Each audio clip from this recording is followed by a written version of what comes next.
Walker Kessler is leaving the Auburn basketball program and going to the NBA draft. Huge loss. Would have been great for him to come back. I think it's better for the Auburn basketball program moving forward. I'll tell you why on today's Locked On Auburn. Well, Zach, I actually just finished crushing some chicken farm, and I am freaking ready to rock and roll. You are Locked On Auburn, your daily podcast on the Auburn Tigers. Part of the Locked On Podcast Network, your team every day. Yes, welcome on into Locked On Auburn, your daily Auburn Tigers podcast. I'm your host, Zach Blackerby, and thank you so much for making Locked On Auburn your first listen every single day. The news finally hit.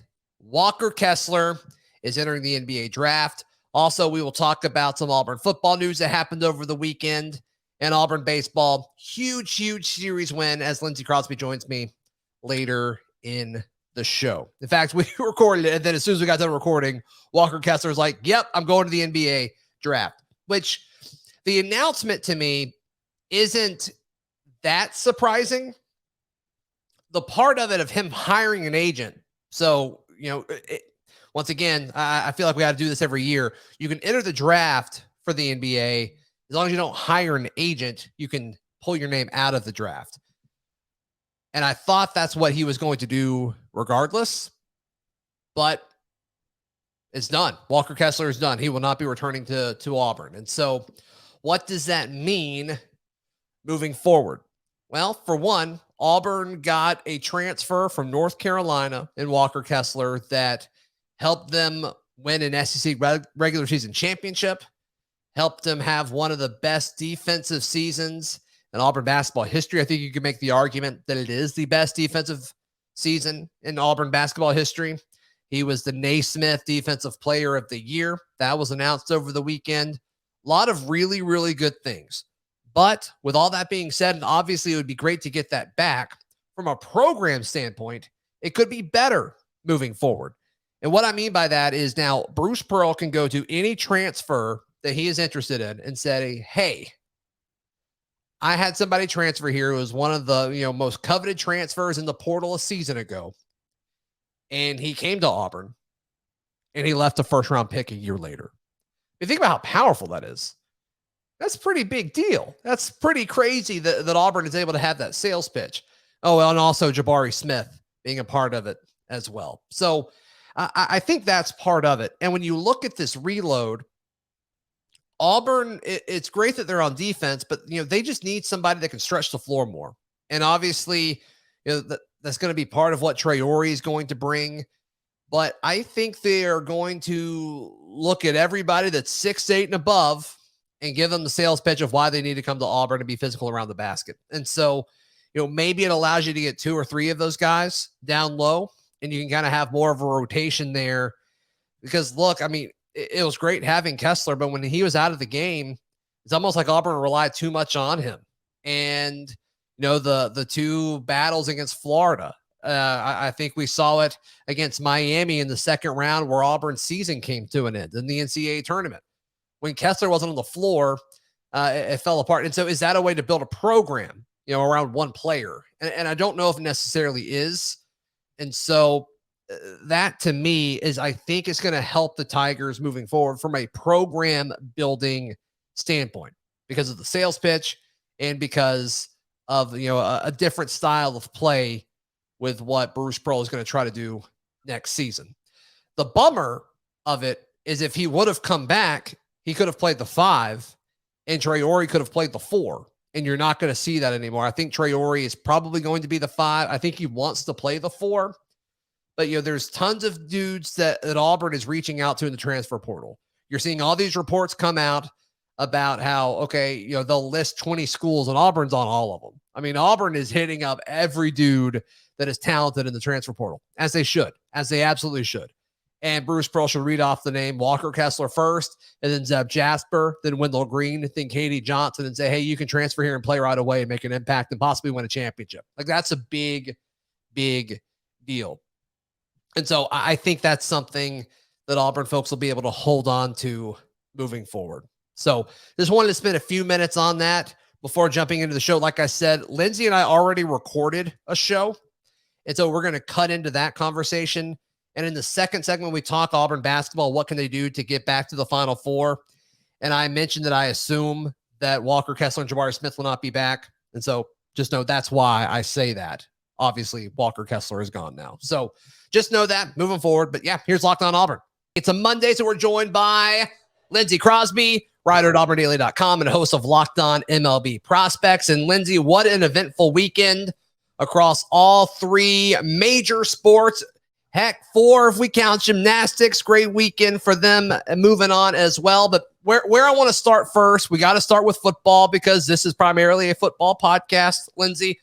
But Auburn offering walk-on running back, or I guess I should say former walk-on running back, giving him a scholarship. And I thought this was a pretty cool thing for several different reasons, Lindsey.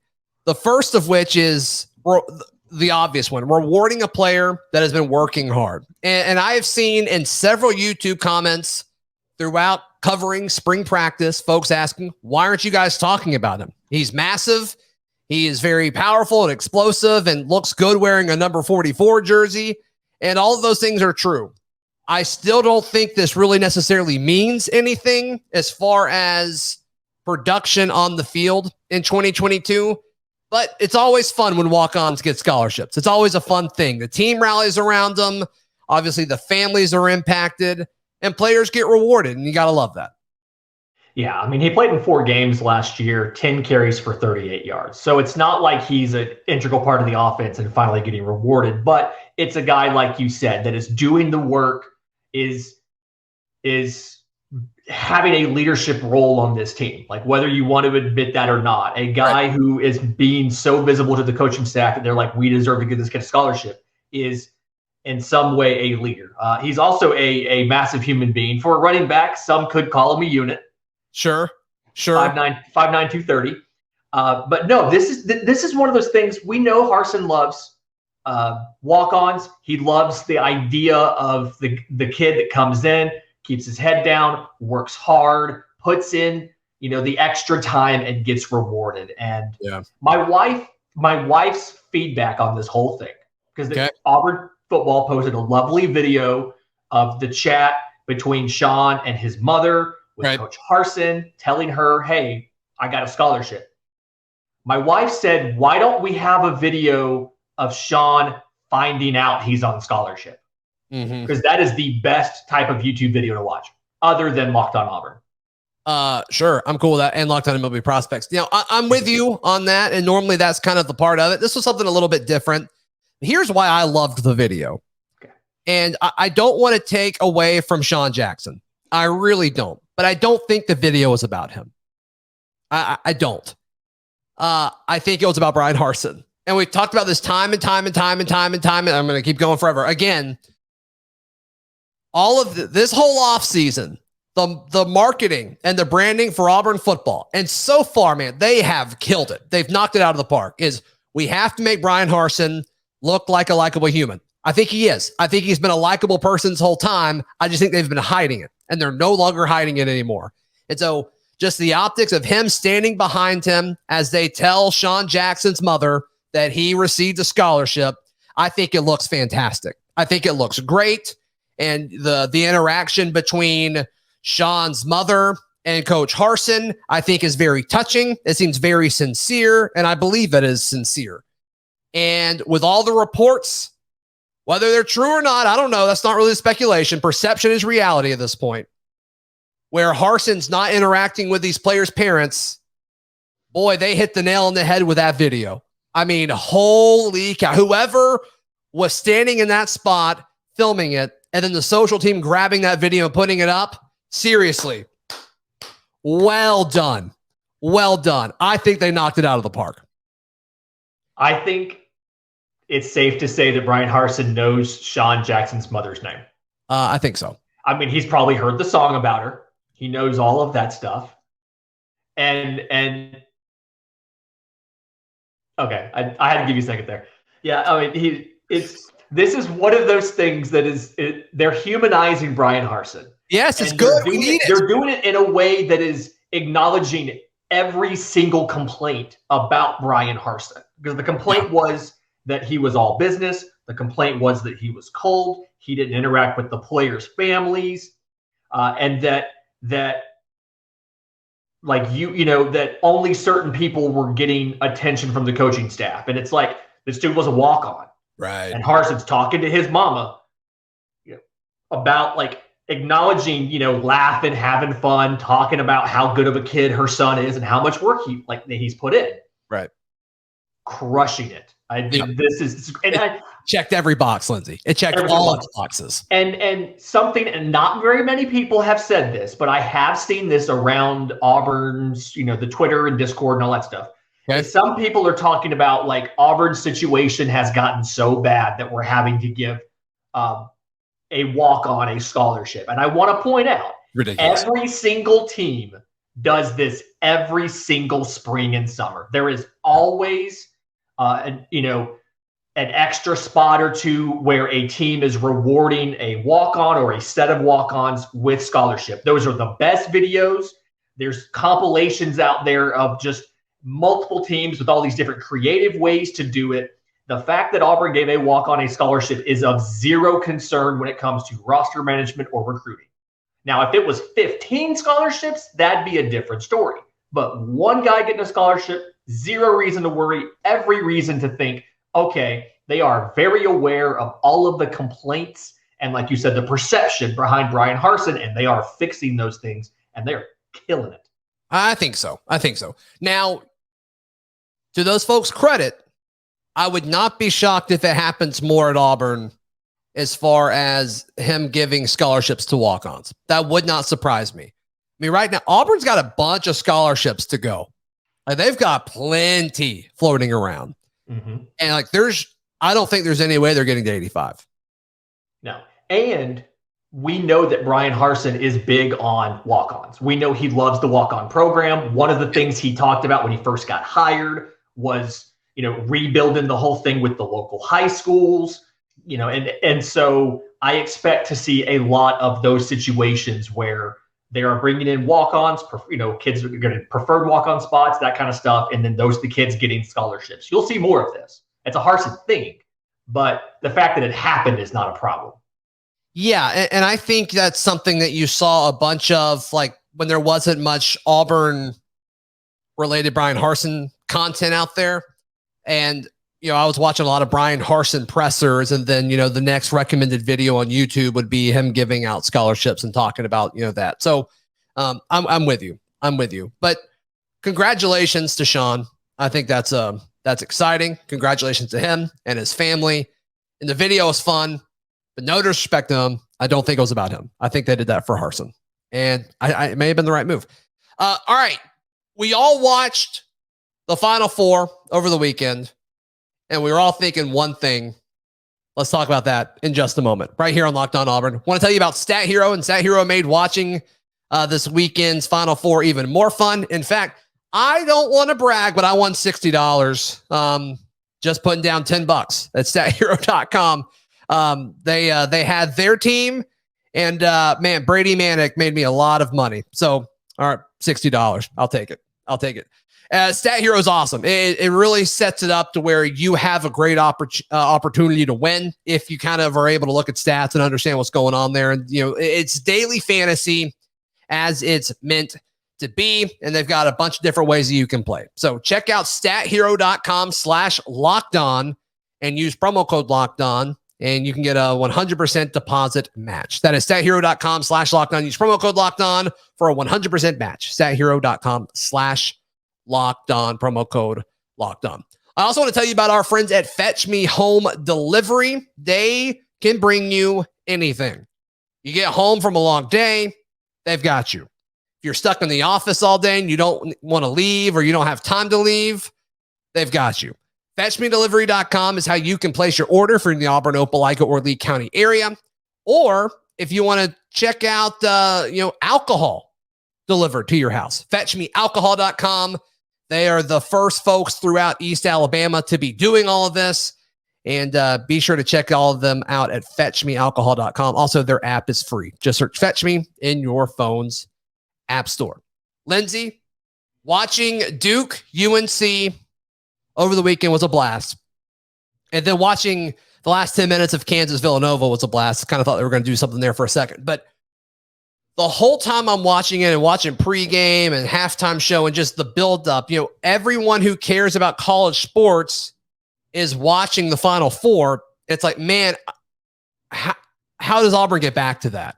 Because I think we were all thinking about the run that Auburn made a few years ago, led by Jared Harper and Bryce Brown and Chuma Okeke. How does Auburn get back to that? I kind of wrote an opinion piece on auburndaily.com about this, Lindsay, but it's fun. But every time I see a Final Four now moving forward and I watch that, it's going to be like, man, I want that feeling again. I want that feeling of watching and covering Auburn in this kind of run and just kind of being, the main topic of conversation for everybody that cares about college basketball. But that has not been the case. So my question is, how can Auburn basketball get back to the Final Four? And I think what was so fun about this season, about 2022, is, and I've said this before, the success that Auburn found, I don't think it was fluky. I think everything that they've done is sustainable at this point. They've built it to where it's sustainable, where top transfers are interested in Auburn, where lottery talent, high school kids are interested in Auburn, thanks to Jabari. And now, obviously, Yohan. I mean, it's going to be a fun run, I think, over the next few years. You just have to find a way to combine veteran talent that's like, okay, these guys are really good college basketball players, but they're not quite good enough for the NBA. And then your lottery dudes. And that's really what these four teams that played this weekend look like. It's a great combination of young, just natural ability and veteran experienced leadership. And Auburn didn't really have the latter of that this year. Next year, Zepp was the only senior. And so next year, they're going to be significantly older. Yeah, you're probably going to lose your two key guys. That's unofficial, I know, but we're probably going to lose those two guys. But with a guy like Treore coming in, and with all of these guards being 1 year older, and Jalen Williams, and just the collection of talent that Bruce Pearl has kind of accumulated over the last few seasons, I think Auburn's in a great spot to get back there. And I'm not saying maybe in 2023 or 20, but I think somewhere in the next 5 years, Auburn gets back there. And I think that's something we should hope and strive for. And I can't be the only person that thought this over the weekend. So my bold prediction is Bruce has an 8-year contract. We probably make 2 of them. That's my bold prediction. And I've said this now. I feel like I've said this on this show a dozen times, but isn't it amazing how we've gotten to the point where we're legitimately discussing Final Four appearances when, if you look at what the program was when Bruce Pearl was hired, like just how far Auburn has come in basketball since then. It's ridiculous. It's crazy. Like I said, I say this every time we have a future of Auburn basketball discussion.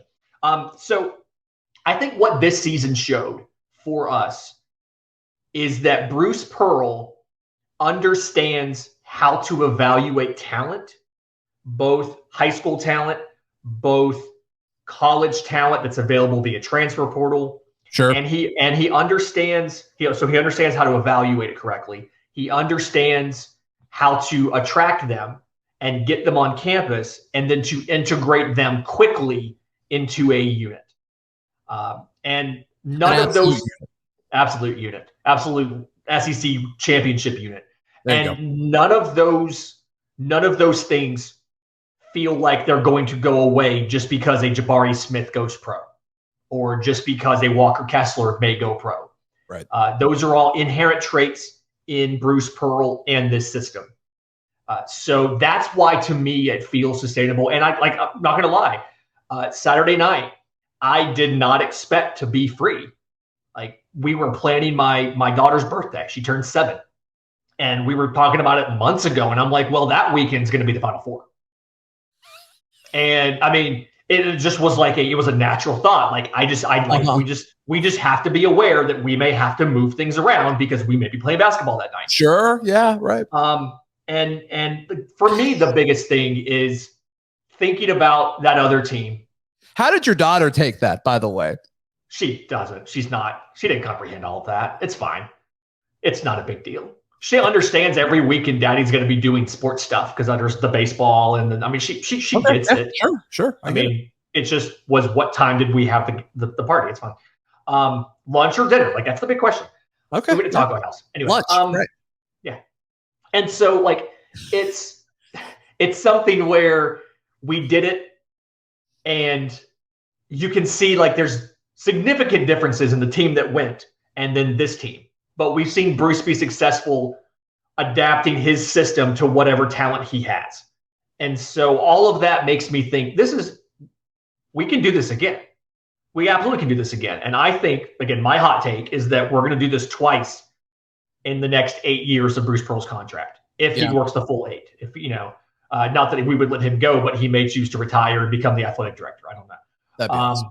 Yes, Bruce Pearl for AD. That's happening. It's going to happen. Right. So that's my thing. Is Auburn is going to do it because this is it is the talent of Bruce Pearl, the charisma, the recruiting talent of Bruce Pearl, the evaluation of Bruce Pearl, and the team that he has assembled both on the court and in the coaching staff. With whether it's his son, whether it's Chad Pruitt, a lot of these guys around the program that help him make this stuff happen. Yeah, no, I think you're right. Now, I will surrender this.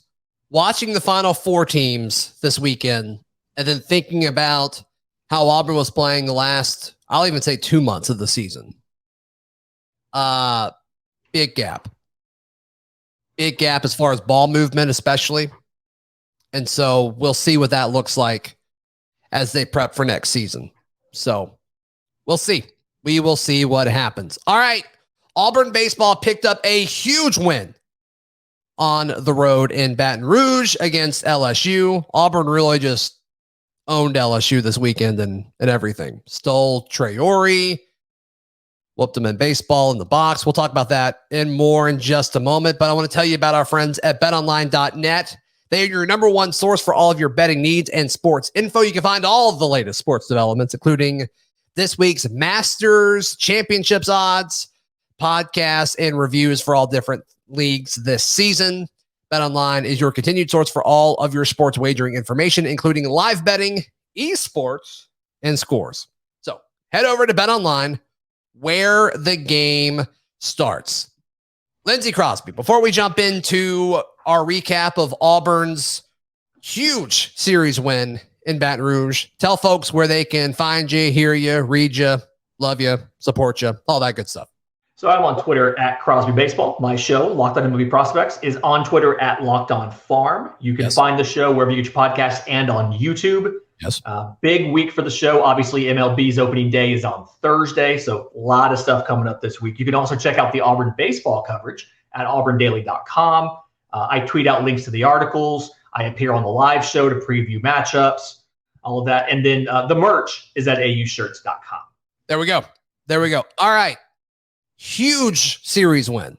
First series win in LSU 11 years? 2011. Yeah. Wow.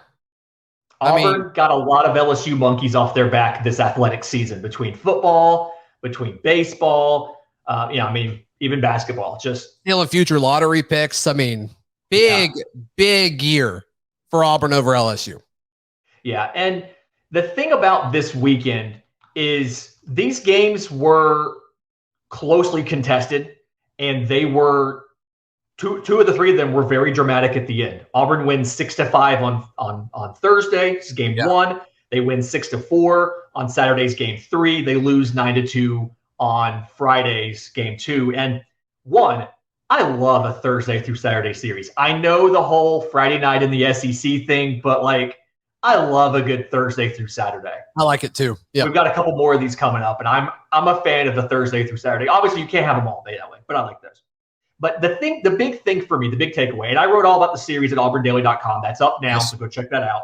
But the big thing for me is in every game, just about, Auburn was placed into a couple different situations where last year's team, you saw that was kind of the moment where the game slipped away. And they were faced with an opportunity to lose that game, whether it was they were down on offense and they had to rally, whether it was they had a lead and runners got on and were going to the bullpen. And just about every time, Auburn answered the call. And Butch even talked about that after the game. He's like, we built some confidence. We absolutely gained something from this because it was a tough stretch and the guys battled and won a series on the road, which is not easy to do. Right.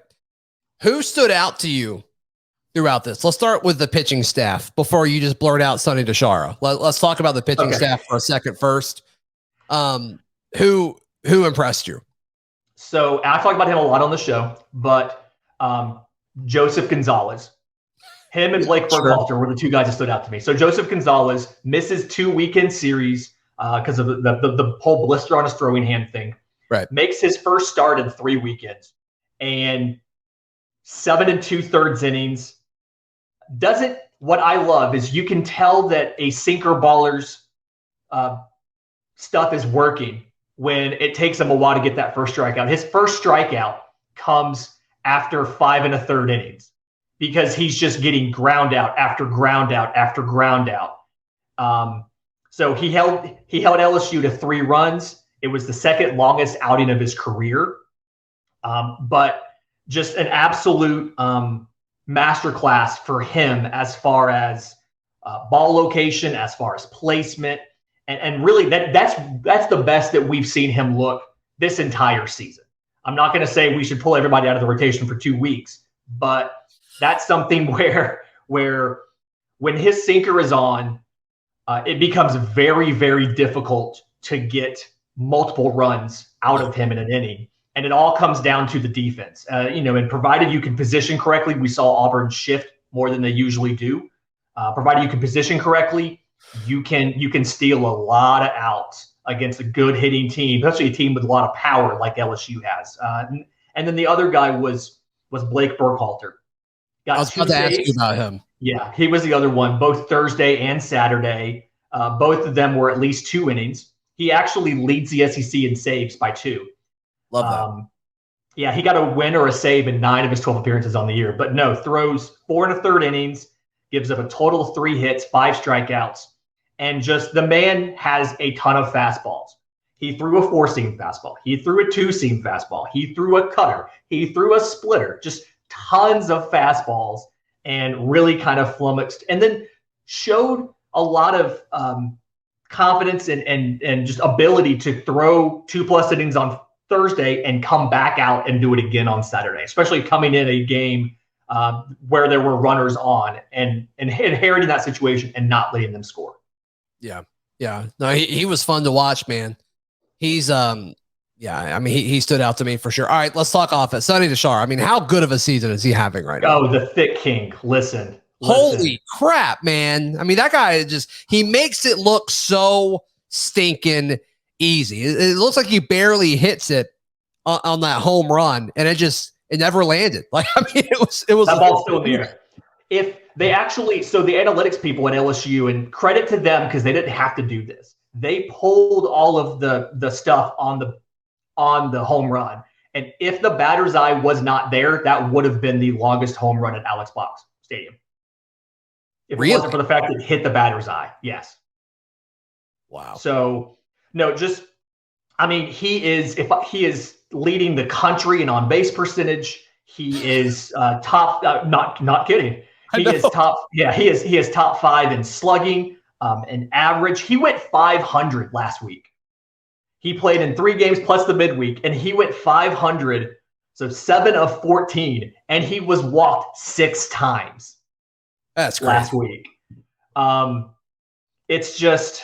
and then game 3, obviously the one where it mattered, the only game where they really pitched to him. Because LSU made a concerted effort to pitch around him. He got intentionally walked multiple times over the weekend, or he'd get up there and he'd walk on 5 pitches and none of them were particularly close. Right. Game 3, 4 hits, a double, home run, 3 RBIs. So he did really well. I do have to give some credit to leadoff hitter Blake. Real quick before we move away from Sonny, I'm going to ask you to put on your MLB prospects host hat on. Is he has to be getting more and more attractive to MLB clubs. He has to be, right? I mean, he's doing it in the conference. Yeah. So And that was kind of the question, was he had done it at a lower level. He had done it against non-con competition. He's doing it now in conference. A little bit more strikeouts in conference, but he's somebody, he's going to grade positively both his hit tool and his power tool. Defense, he's going to be considered average to above average. We haven't seen enough of his arm to really say anything. He's going to get downgraded on his speed. But if you can have at least 2 above average or better tools, and both his hit tool and his power tool are above average, if not plus, then you're at the point where you have, an MLB organization will pick you up. Now, where in the draft that happens, I'm not quite sure as of yet.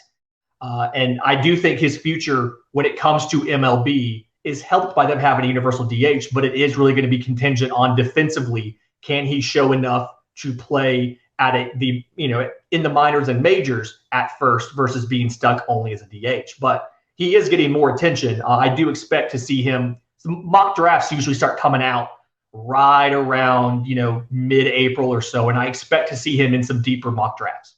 Yep. And you'll have all those mocks, I'm sure, at Locked On MLB Prospects. I'm sure you'll talk about a lot of them. All right. You're about to go to Blake Rambusch. Is that right? Yes. Blake Rambusch, unfortunately, had his hitting streak broken on Saturday's Game 3, but 17 games was the hitting streak, the longest by an Auburn player in the last 6 years. He has 15 multi-hit games this season, including what was it? He had 9 in that 16 games. Who did he break in the last 6 seasons? Jonah Todd? Yes. Gotcha. Broke Jonah Todd. But he had reached base in 26 straight games. And if you go back to his previous school, Grayson College, he has reached 85 in the last 86. The man does nothing but get on base. Blake Rambusch will get on base. Yeah. That's exciting. So moving forward, obviously this weekend, Vanderbilt comes to town. And it's essentially you're playing a double or triple A team. I mean, it's just loaded with future MLB guys. So what does Auburn need to do to win 2 out of 3 in this one? Okay.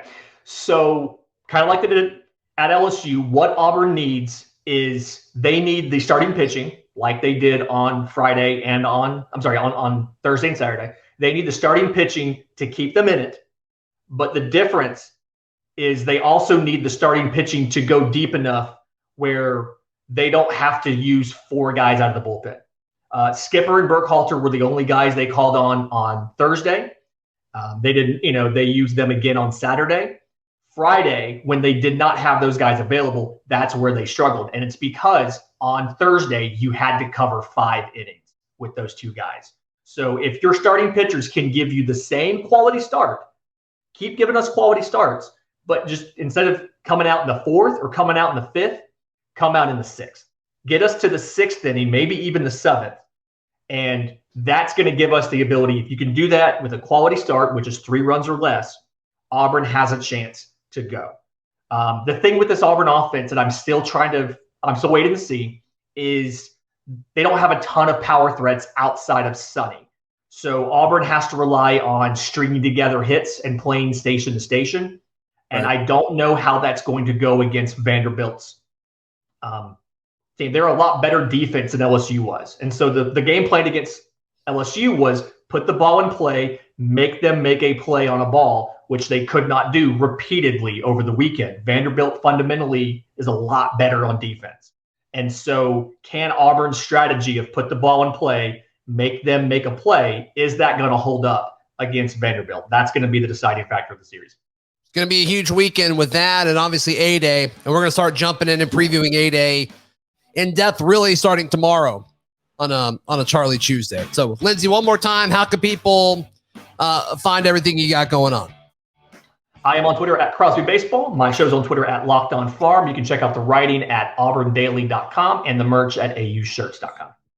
That's another one in the books, folks. You can follow me on Twitter at ZBlackerby. Once again, check everything out at auburndaily.com. We'll be back tomorrow right here on Locked On Auburn.